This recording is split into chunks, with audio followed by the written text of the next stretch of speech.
विधान परिषदेसाठी उद्धव ठाकरे हेच 99% उमेदवार. ठाकरेंच्या शिवसेनेचे आमदार मिलिंद नार्वेकर यांची माहिती. उरलेल्या 1% सांगता येत नसल्याचंही सूचक विधान.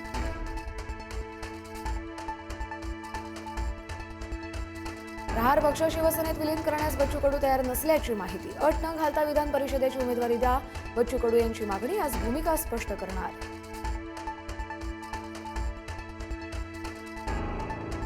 विधान परिषदेसाठी राष्ट्रवादीचा उमेदवार आजच ठरणार. उपमुख्यमंत्री सुनेत्रा पवार यांच्या निवासस्थानी राष्ट्रवादीच्या कोर कमिटीची बैठक. उमेदवारी कुणाला मिळते याकडे लक्ष.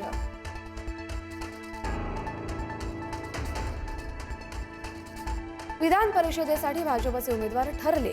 प्रमोद जठार, सुनील कर्जतकर, माधवी नाईक, संजय भेंडे आणि विवेक कोल्हे यांना संधी, तर काँग्रेसमधून भाजपमध्ये आलेल्या प्रज्ञा सातवही विधान परिषदेवर.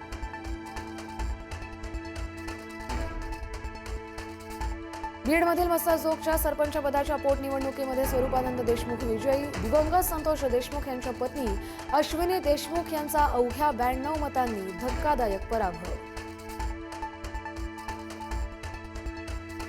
पहलगामसारखा धर्म विचारून हिंदूंवर हल्ला करणाऱ्या मीरा रोडच्या जुबेर अन्सारीची संजय राऊत यांच्याकडून पाठराखण. एकाच धर्माकडून हे होत नाही, सगळेच धर्म असं करतात. संजय राऊत यांचं धक्कादायक वक्तव्य. भोंदू अशोक खरातवर 8व्या गुन्ह्याचा फास. पुण्याच्या व्यावसायिकाची कोट्यवधींची फसवणूक.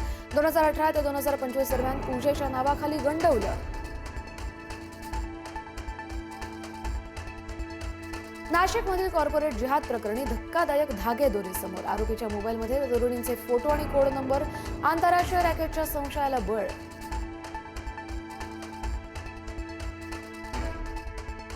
नाशिकमध्ये लहान मुलांच्या अपहरणाच्या संशयावरून महिलेला नागरिकांकडून चोप. पंचवटीतल्या गजानन चौकातली घटना. मुलांना फूस लावून सोबत नेण्याचा प्रयत्न केल्याचा आरोप.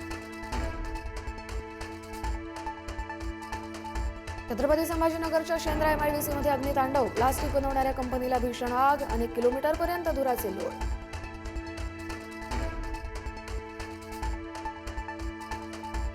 नाशिक जिल्ह्यातील मालेगावात 2 ट्रकचा भीषण अपघात. धडकेनंतर आग भडकली. दोन्ही ट्रक जळून खाक. दोन्ही चालकांना वाचवण्यात यश. शिकूया AI ची क्रांती. चला करूया MSCIT.